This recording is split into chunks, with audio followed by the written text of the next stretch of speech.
Hi, everybody. Welcome back to the Nasty Podcast. It's good to be here. I'm D Nasty. You guys should know me by now. Check out the introduction episode that I put it up if you guys need to know more about this podcast. But without further ado, this is going to be the first official episode. And we're going to get right in talking about a big debate that's been going on for Lord knows how long, and it's been going on with me and my friends. People know how adamant I am about it, and it's Superman versus Goku. You know, a lot of people are always going to have this classic debate. You got Superman on one side, you know, American comics and shit like that, and you got Goku, the anime face, and one of the strongest characters probably ever created, you know what I mean? So it's a fight that has people very torn, very divided. And I'm gonna settle it right now, you know. Superman beats Goku. That's just the truth. It hurts fanboys, but it's the truth. Fanboys think Goku is unbeatable. And that's just because they don't read comics. They only watch anime. You know what I mean? It is a classic debate, but Superman's gonna win. He's just stronger. That's really the primary reason. He can hold the black hole. He can lift planets with his sheer strength. His speed, he's faster than the Flash, who is faster than the Goku. You know what I'm saying? There was this one point where he actually heard a signal and he was in a whole nother point of the galaxy. He was able to get back to Earth in less than a second. So that shows you how quick and how fast he is. So he's more faster than Goku. He's more durable than Goku. Let me tell you something. Modern weapons can harm Goku. As long as he's off guard. From what I've researched, Goku has to be off guard. But modern weapons can still pierce him. They can still hurt him. He can be shot. He can be stabbed. Superman won't ever be damaged by a bullet, by a sword, you know? We know he's the Man of Steel. It doesn't matter if he's off guard or not. And I mean, as far as I know, the first time Goku died, it was by some kind of energy ray. You know, and, you know, going off that, I'll get to it, but Goku, when he died, he had to literally be wished back into life. You know, it took means other than himself. Superman has resurrection powers. He has been known to come back when previously thought dead. But like I was saying, you know, what actually killed Goku was some form of energy ray. I don't know exactly what, because I've never been a big anime or Dragon Ball fan, you know what I mean? I was always a comic book kid growing up. But the energy ray that killed Goku, we can at least equate Superman's heat vision to that, his heat ray that comes out of his eyes. So it's not beyond the realm of possibility that heat vision would kill Goku in a one shot. You know what I mean? I don't get why people think Goku would defeat Superman. Goku's not a universe buster. And Dragon Ball Super, like people always like to go back to, and he fought Beerus. That was the combination of their fight that even shook the universe. It wasn't his own power, you know what I mean? He only shook the universe. He didn't destroy it, with a combination of him and Beerus, the god of destruction.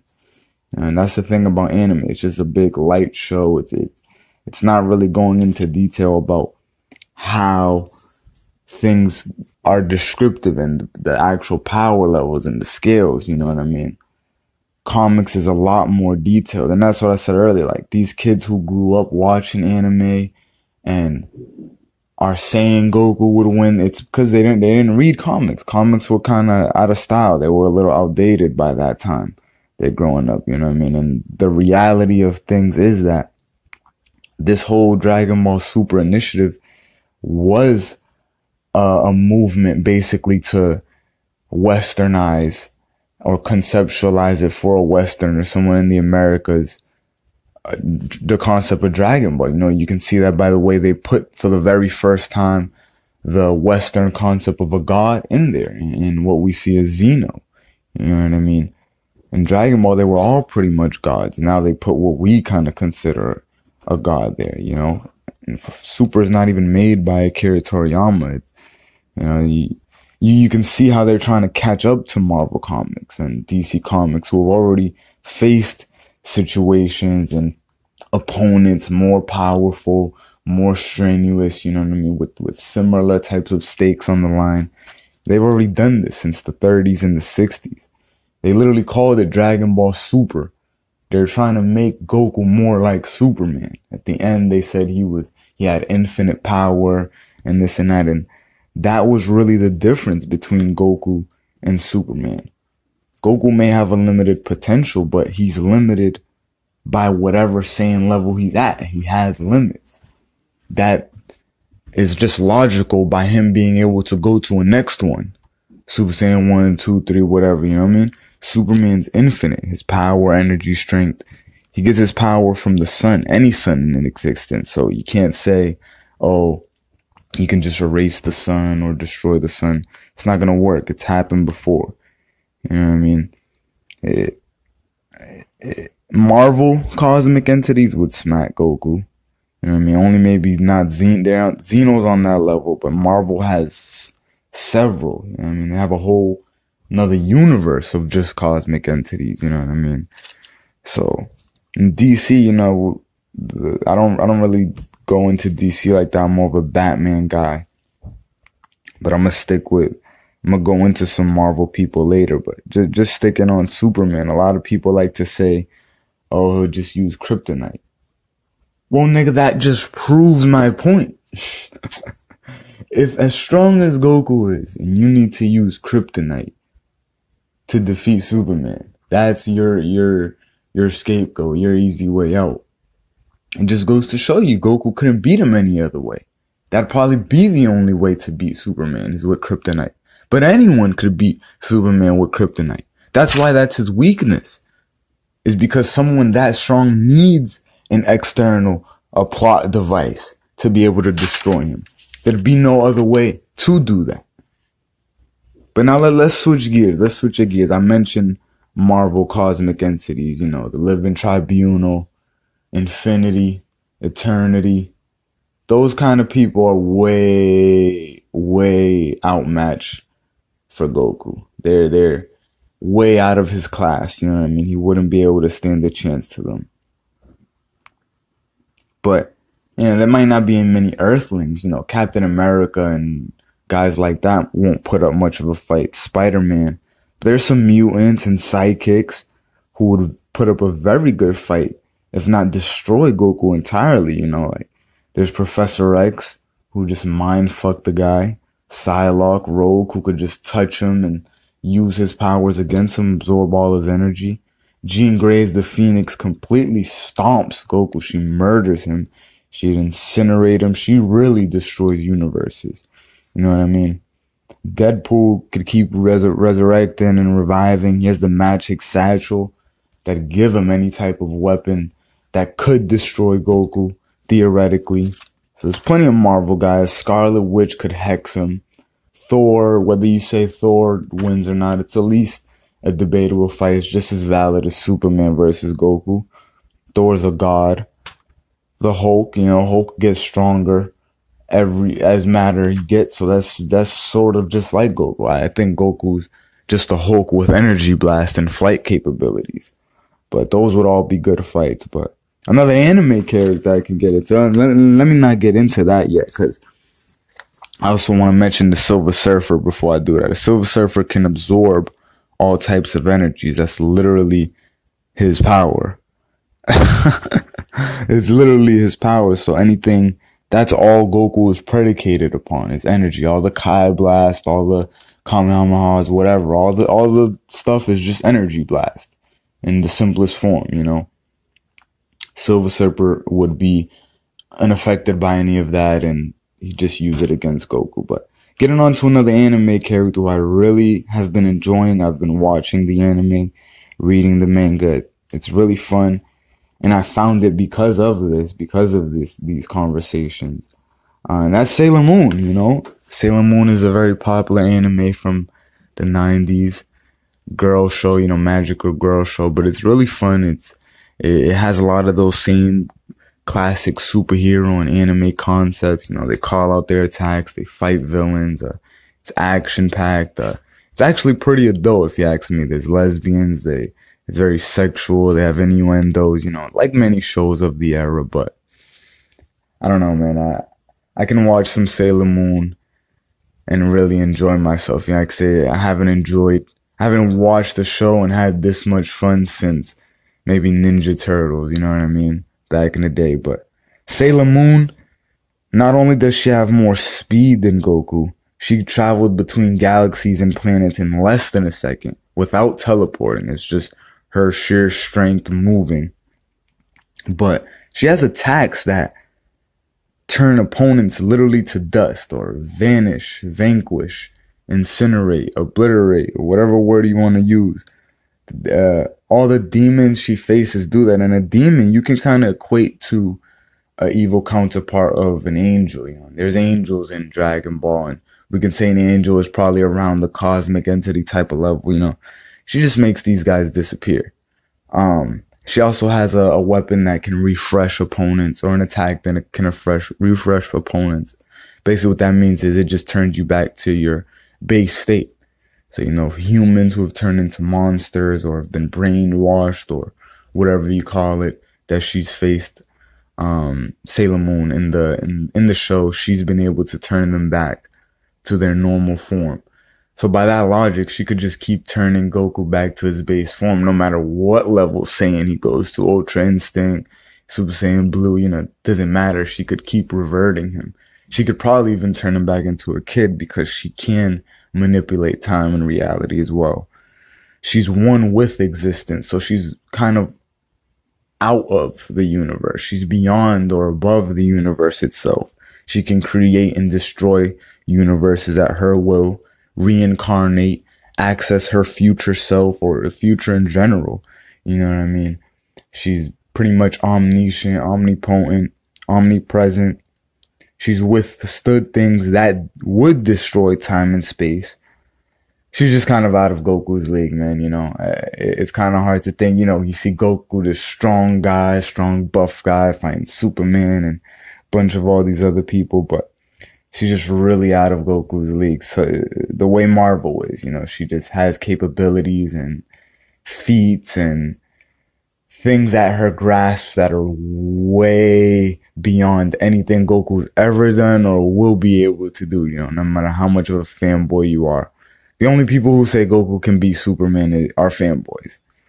I've had the conversation with all my friends and just anyone in general that will listen. And people who say Superman have been comic book fans, have been anime fans, and have been neutral fans. But the only people who say Goku wins are anime fans, Dragon Ball fans, fanboys. They can't stand to see, they can't believe that someone could beat Goku. And I don't even like Superman. I just gotta stand up for comics. Like I said, I'm a Marvel guy. I never liked the DC like that. I liked Batman, And there's some DC cats that could beat Goku. There's villains, but Flash is faster than Goku. Doesn't necessarily mean he'd beat Goku, but him being that fast, that goes for something. He could punch Goku a million, an infinite amount of times before Goku would even be able to blink. You know what I mean? Wonder Woman has just the same kind of warrior spirit that Goku has. That's more or less his weakness, is that he likes to fight. There's nothing really else. His naivety. But Wonder Woman is just like that. Another Marvel character. There's no indication that Goku could even beat Wolverine. Adamantium is the strongest metal other than vibranium as far as we know in Marvel. And it's indestructible. How could he destroy Wolverine? He could do things to Wolverine, but Wolverine could resurrect. Or, at least regenerate. He's not on the same level for his healing factor and the way Deadpool or something like Deadpool is cursed on top of his healing factor being maxed out. So, it's a lot of stories, man. But I hope this has showed you why Goku would lose. Like, at least you wouldn't have to do your research, because I've done the research. I know fanboys aren't going to do the research. I know people aren't going to do the research. I did the research. Like I said, I haven't been a fan of DC per se or Superman per se. Haven't been a fan of Goku or anime. I just now started watching Sailor Moon. Only other anime I've ever watched before was Pokemon, you know. And that's kind of its own realm. But you know, Goku's not unbeatable, man. He can be defeated. And he's really strong, but he's not the guy, you know. When you're talking Marvel and you're talking comics in general, these situations and these villains, these characters, these powers and abilities are things that comics have done so many times already. You know, they're running out of ideas.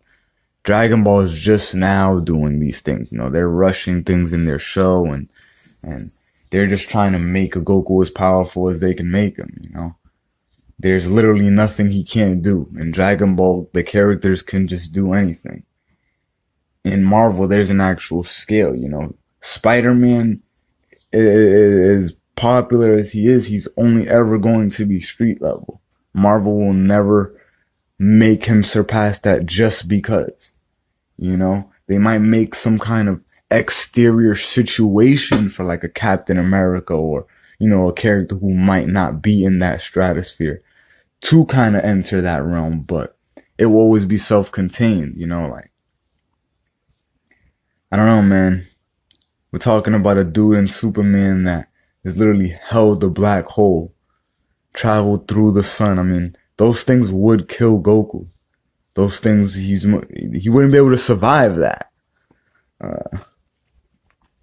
And like I said, guys like Thor, Hulk, they're at least putting up a fight. If you say Goku wins, fine, but they're at least putting up a fight.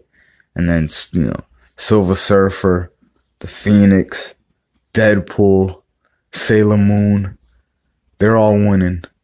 The one above all in Marvel, I'm pulling out all my cards. But I mean, we can talk about this for days, right? I would rather just people acknowledge the opinion and acknowledge that Goku's not unbeatable. That's really what I'm out for. Because it's just they have this delusional opinion. Because they only know one side of the story, essentially. But I mean, thank you guys for listening to this, man. Hope you guys learned something new about Superman, about Goku, about some Marvel characters, you know. I'll do many, many more of these just talking about things in general. I just really wanted to get that out there. I'm going on 20 minutes now, so got to bring this podcast to a close. This is the second episode. The next one I'm going to probably do is going to be a basketball one, a sports one. I'm nerding out right now, so got to get more macho, get more masculine. I know I got some people that want to hear about DeMarcus Cousins going to the Warriors and my take on that. LeBron on the Lakers, so that'll be the next episode. I'm going to put that up, but thank you guys for listening. Nasty Podcast. Keep up with my content. Make sure you follow us on One Nasty World on Instagram. Everything will be up soon. It's just a movement. Boston, Beantown, Nasty Mafia Records. It's all a movement, man. Shout out all my people. See you guys on the next episode.